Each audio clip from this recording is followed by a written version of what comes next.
Política nacional, né? Acabei de falar de termos da política internacional e vou saudar aqui para conversar com a gente, mais uma vez no Faixa Livre, com muita alegria. Vou saudar o deputado federal pelo PSOL aqui no Rio de Janeiro, Chico Alencar. Deputado Chico Alencar, bom dia.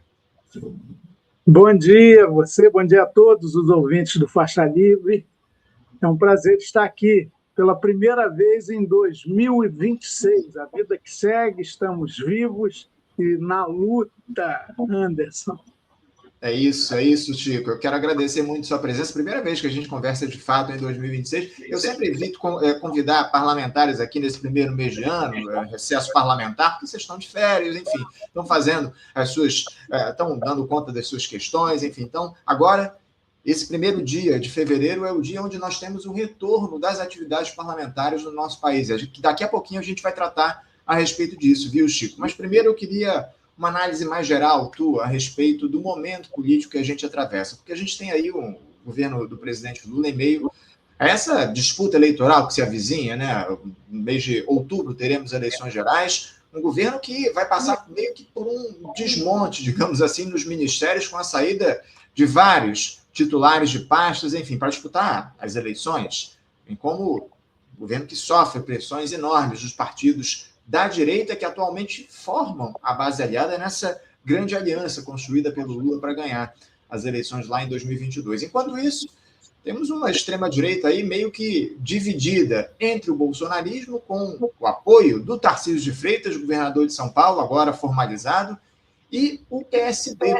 Deve ter aí o Ronaldo Caiado tentando romper essa polarização que existe entre Lula e Flávio Bolsonaro, que é o candidato do ex-capitão. Chico Alencar, o que a gente pode esperar desse ano eleitoral, das movimentações de governo e oposição até outubro, Chico? Anderson, hoje é dia de Iemanjá, né? Dia 2 de fevereiro. Dorival Caymmi, que nos deixou em 2008, se não me falha a memória, ele fez, entre tantas canções bonitas, um sucesso, né? Dia 2 de fevereiro, dia de festa do mar. E esse orixá, que é, inclusive, figura muito importante, seja no candomblé, seja na Umbanda, e que tem a aproximação com Nossa Senhora dos Navegantes. Hoje é dia de Nossa Senhora dos Navegantes, ou das Candeias, ou da Boa Viagem, na cultura católica. E nessa canção do Caymmi, ele lá pelas tantas diz que oferece rosas e cravos para Iemanjá, e ela me disse para eu ter paciência de esperar. Portanto, eu acho que, como canta Lenine, aliás, sexta eu vi um show belíssimo dele, do Geraldinho Azevedo, ali no Jockey, num espaço lá que eu fui pela primeira vez, mas é preciso ter muita calma, é preciso ter paciência para examinar a realidade num ano que evidentemente vai ser marcado pela disputa eleitoral. Cada gesto, cada voto, cada discurso no Congresso Nacional, cujos trabalhos são retomados hoje, já tem sessão da Câmara, inclusive, à noite, vai estar marcado pelo cenário eleitoral de outubro. A campanha é curtinha hoje em dia, a campanha formal, legal, agosto e setembro, mas tudo agora está com esse invólucro, com essa moldura, com esse pano de fundo muito vivo da disputa. E o governo não tem maioria no Congresso. O governo não conseguiu, ao longo desse tempo, por mais que dialogasse com a direita, com o centro, a quem faz muitas concessões, ele não conseguiu consolidar uma base sequer para garantir, por exemplo, a manutenção dos vetos contra aquele absurdo projeto que o Congresso aprovou por maioria de perdão a quem tentou dar golpe. Isso é algo contra a Constituição, contra o bom senso democrático. E, no entanto, há uma chance enorme dos vetos corretos do Lula nesse projeto serem derrubados. O governo não tem força também para implementar a sua PEC da segurança pública, por mais que negocie. E faz concessões o tempo todo. Devia aprender, ter entendido que não adianta, tem que ser combate, tem que ser disputa.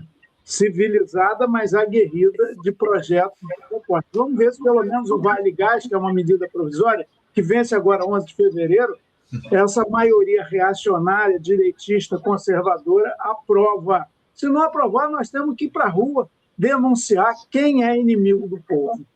Chico, eu queria aproveitar que você citou esses vetos do Lula ao PL ali da dosimetria, que foi aprovado lá no Congresso Nacional. Não sei se você estava naquela cerimônia lá no Palácio do Planalto, do 8 de janeiro, onde o Lula assinou aí o veto a esse PL da dosimetria. A grande verdade é que o Lula assinou aqueles vetos com um constrangimento fora do comum. Ele chamou ali as pessoas para fazer foto e tal, não fez uma citação a esses vetos que ele assinava ali no momento, a votação que foi feita no Congresso Nacional para aprovação desse PL da dosimetria.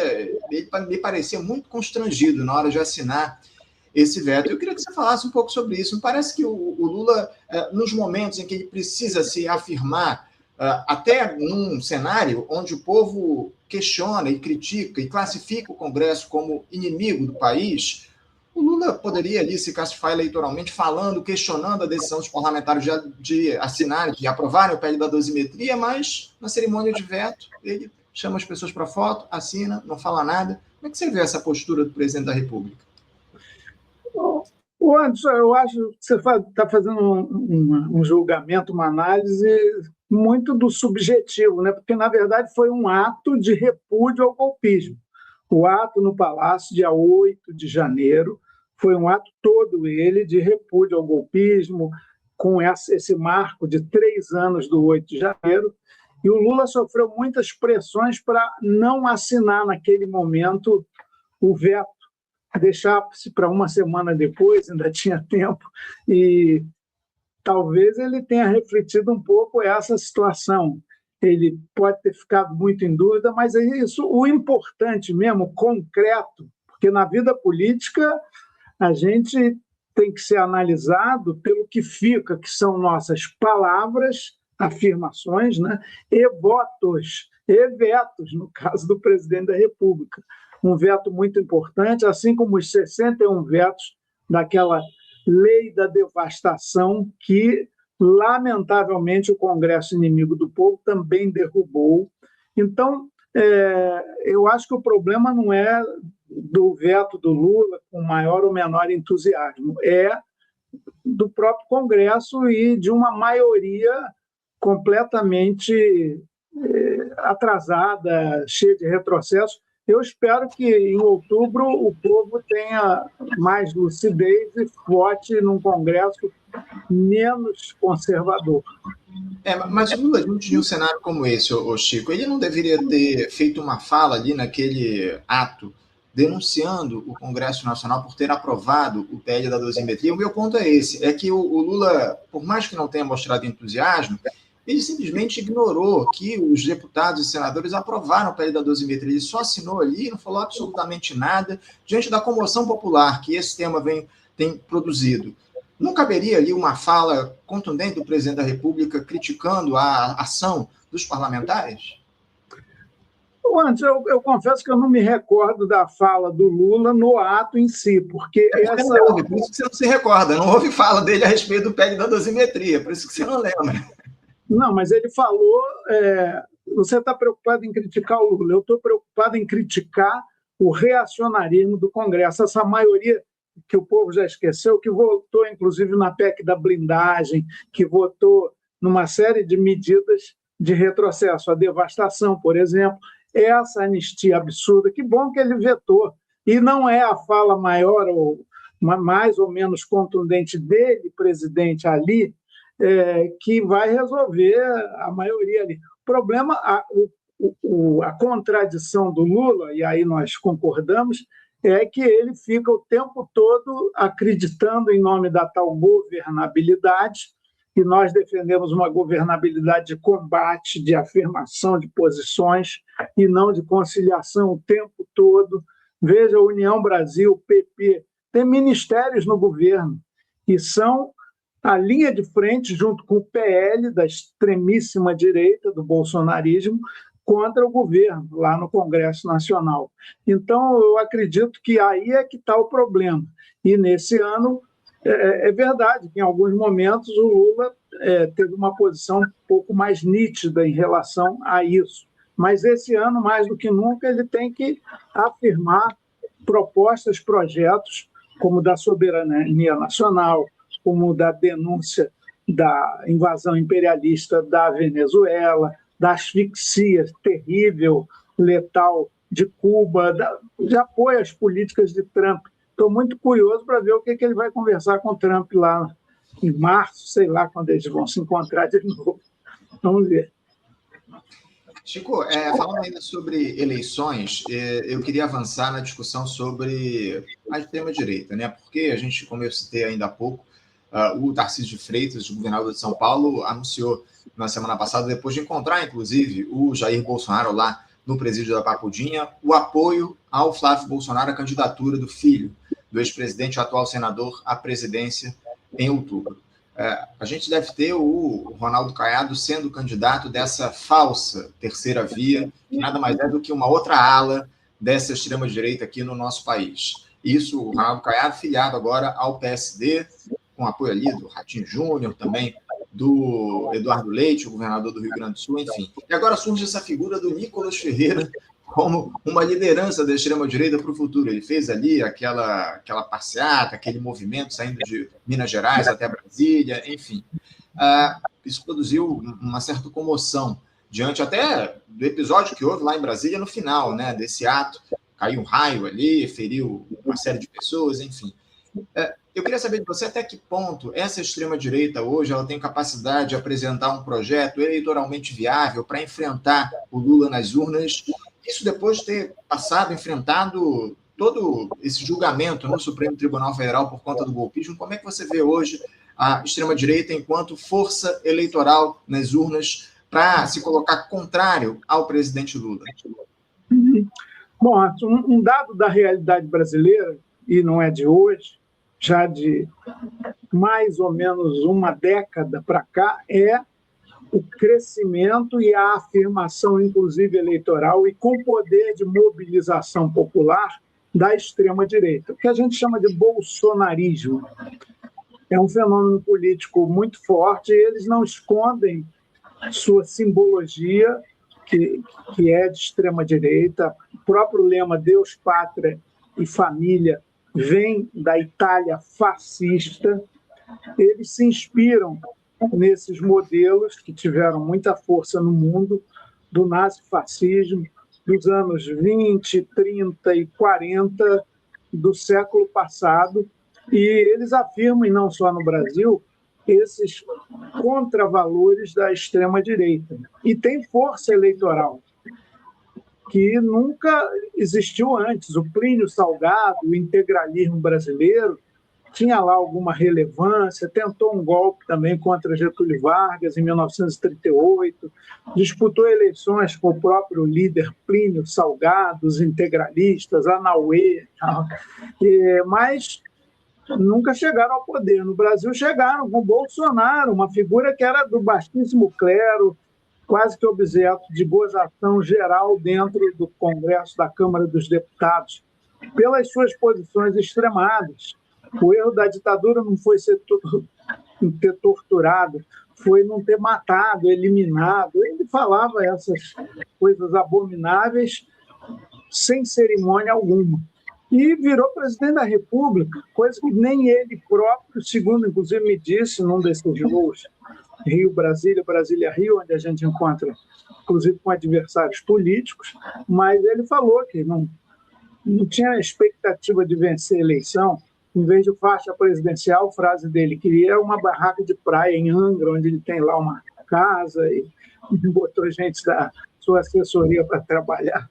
Naval do Açaí, lembram disso? Enfim, essa figura que virou mito para a extrema-direita por uma parcela não irrelevante da população.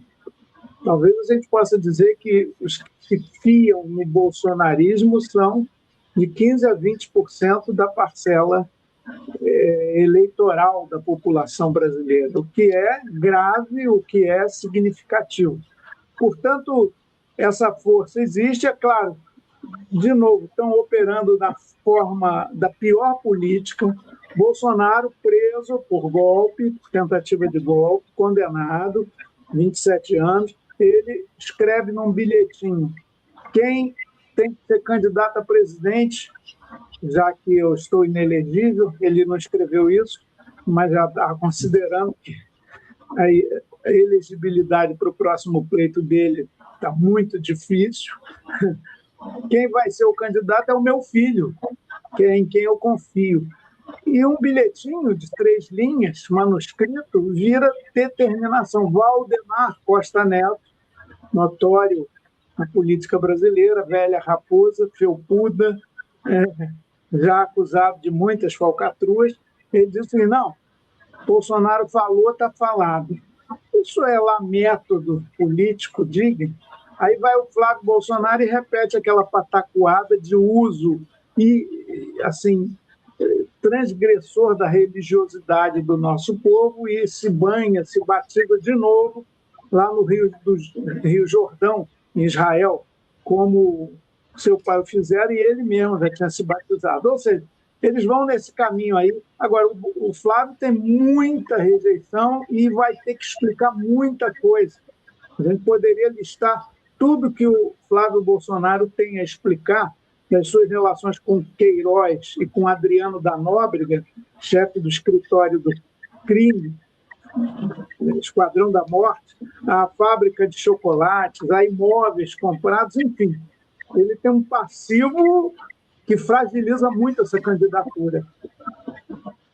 Sem dúvida, um passivo enorme que essa turma tem, Chico. Eu queria avançar aqui, Chico, para falar um pouco sobre esse reinício, como eu citei ainda há pouco, das atividades legislativas hoje, com uma sessão à tarde no Congresso Nacional. O Congresso em ano eleitoral é sempre uma panela de pressão, digamos assim. Em 2026 há ingredientes a mais, que são essas investigações no Supremo Tribunal Federal envolvendo a questão do orçamento secreto, envolvendo boa parte dos parlamentares lá em Brasília, agora também esse caso envolvendo o Banco Master, que a gente vai tratar daqui a pouquinho de maneira mais detida, enfim. Chico, esse retorno do recesso parlamentar pode nos trazer surpresas positivas? O que Câmara e Senado podem produzir aí em 2026, anos de eleições gerais fundamentais para a história do país? Como é que você vê essa retomada dos trabalhos no Congresso, Chico? Anderson, a minha experiência indica que nós vamos ter um primeiro semestre, que é o que conta do ponto de vista legislativo, porque o segundo semestre começa em agosto e setembro, que são os meses da campanha eleitoral. Então, normalmente se faz o seguinte: uma semana em agosto, uma semana em setembro, a primeira de cada mês, de esforço concentrado, onde não se mostra coisa muito relevante, não. Então, vai ser meia bomba ali. Agora, esse primeiro semestre, tudo indica que vai ser de tentativa e recuo, tentativa e recuo. A extrema-direita vai querer aprovar algumas pautas bomba, ou derrubar vetos do Lula corretos, ou inviabilizar medidas provisórias corretas do governo, talvez dificultar até mesmo a aprovação da MP do Vale Gás, que, como eu já disse, vence agora, semana que vem, dia 11 de fevereiro, na semana do Carnaval. Mas, claro, pega mal a beça. A pressão popular, a reverberação de algumas iniciativas que atendem aos interesses da população, coisa rara no Congresso Nacional, pode fazer com que elas tenham aprovação. No mais, eu acredito que vai ser isso, o semestre inteiro. Nenhum confronto muito decisivo, é quase que um jogo de futebol onde fica mais ou menos em banho-maria, mais ou menos no meio do campo, sem ninguém ousar demais. E, claro, a exploração política desses casos que você mencionou, o que é natural e, digo mais, necessário, porque as falcatruas, a roubalheira do orçamento secreto, que, aliás, não vai gerar, infelizmente, nenhuma discussão mais profunda sobre o sentido dessas emendas parlamentares impositivas, que, a meu juízo, não deviam nem existir. Mas isso não vai avançar, é algo quase que intocável para suas excelências. Aquele pedacinho do orçamento da União que eles detêm e fragmentam por aí, muitas vezes com esquemas corruptos. Por outro lado, o Master, olha, como diz o Vorcaro, envolve graúdos de A a Z no mundo lá da cúpula da casta de Brasília.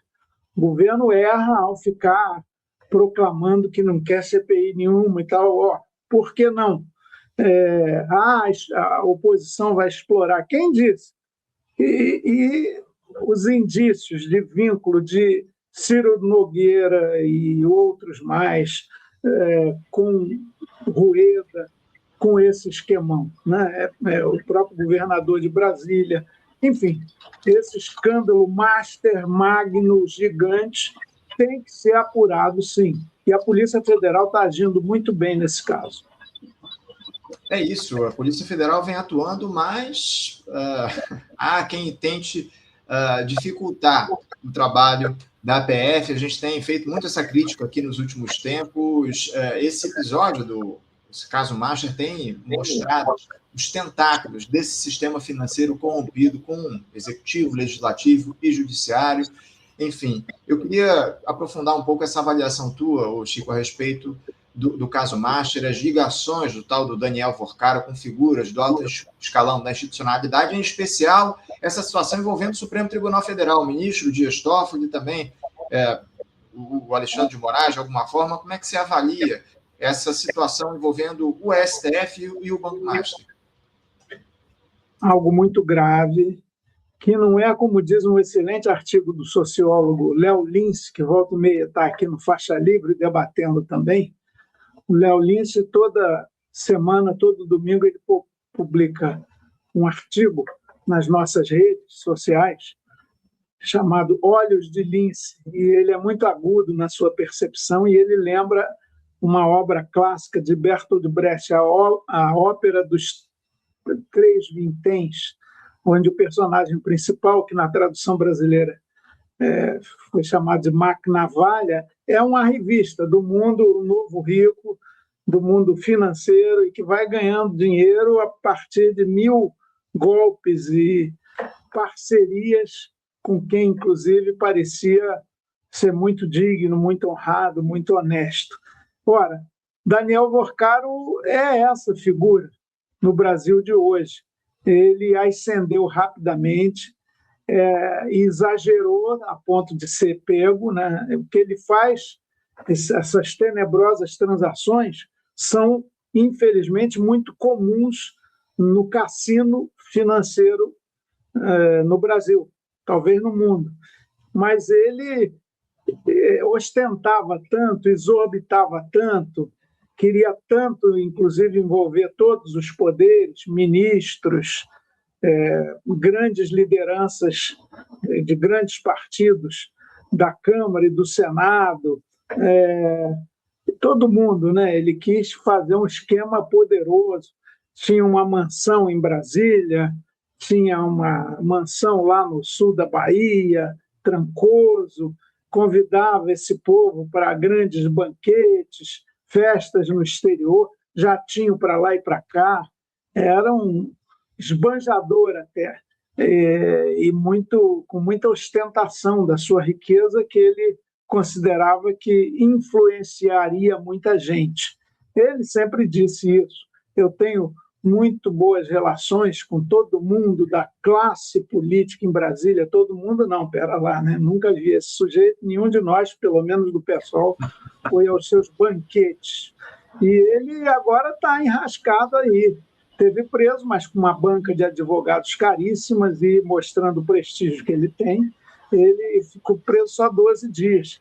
Ele disse no depoimento à Polícia Federal que, se tivesse a influência que propaga, ele não estaria com tornozeleira eletrônica. Ora, a influência ajudou a que ele fosse liberado da prisão preventiva rapidamente. Então, ele não queria nem tornozeleira. Vamos ver, se ele fizer uma delação premiada, vai dar muita confusão na República. Não creio que vai fazer, mas vamos aguardar e ver o que acontece aí. O importante é o seguinte: a investigação tem que prosseguir. Se vier uma CPI, muito bem, vamos lá, travar o debate, fazer inquirições, chamar todo mundo, inclusive figurões da política que têm aparecido aí na sua lista do Vorcaro. Era isso que eu ia perguntar para a gente fechar aqui o nosso papo, Chico. Sei que você está na correria aí no dia de hoje, dia de retomada dos trabalhos no Legislativo.